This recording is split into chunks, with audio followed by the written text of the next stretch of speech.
شروع کرتا ہوں اللہ تعالیٰ کے نام سے جو بڑا مہربان نہایت رحم والا ہے۔ حضرت برا رضی اللہ تعالیٰ عنہ کہتے ہیں کہ ہم رسول اللہ صلی اللہ علیہ وآلہ وسلم کے ہمراہ ایک جنازے میں تھے۔ آپ قبر کے کنارے بیٹھ گئے اور رونے لگے یہاں تک کہ مٹی گیلی ہو گئی۔ پھر آپ صلی اللہ علیہ وآلہ وسلم نے فرمایا، میرے بھائیو، اس جیسی کے لیے تیاری کر لو۔ وضاحت: تم اس طرح ایک دن تنگ و تاریک قبر میں ڈالے جاؤ گے،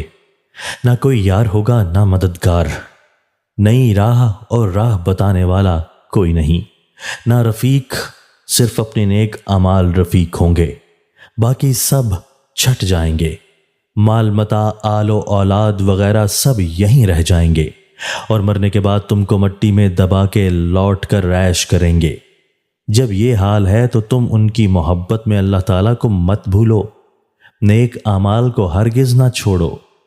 اس کو اپنا محبوب اور رفیق سمجھو جو رشتہ داروں، دوستوں اور بیوی بچوں سے 1000 درجہ بہتر ہے، وہ تمہارا ساتھ کبھی نہ چھوڑے گا۔ جب نبی اکرم صلی اللہ علیہ وآلہ وسلم دیکھ کر اتنا روئے کہ زمین تر ہو گئی، حالانکہ آپ کو اپنی نجات کا یقین تھا، تو ہم اگر آنسوؤں کی ندی بہا دیں بلکہ ساری عمر رویا کریں تو زیبا ہے، ہمیں معلوم نہیں کہ وہاں ہمارا کیا حال ہوگا۔ حضرت سعد بن ابی وقاص رضی اللہ تعالیٰ عنہ کہتے ہیں کہ رسول اللہ صلی اللہ علیہ وآلہ وسلم نے فرمایا، تم رویا کرو، اگر رونا نہ آئے تو تکلف کر کے رو۔ حضرت سعد بن ابی فضالہ انصاری رضی اللہ تعالیٰ عنہ صحابی تھے، کہتے ہیں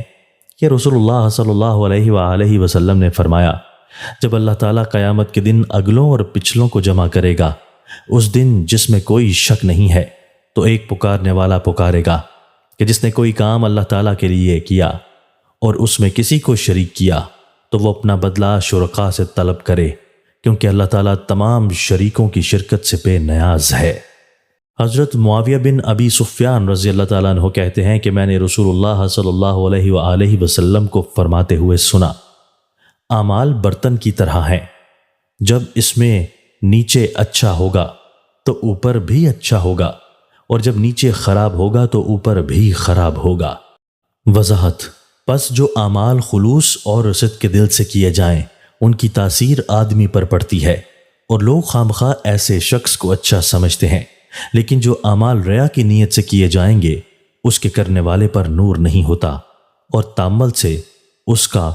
خبیث باطن عاقل آدمی کو ظاہر ہوتا ہے۔ دوستو، اللہ تعالی ہمیں ان احادیث مبارکہ پر عمل کرنے اور اپنی زندگیوں کو سنوارنے کی توفیق عطا فرمائے۔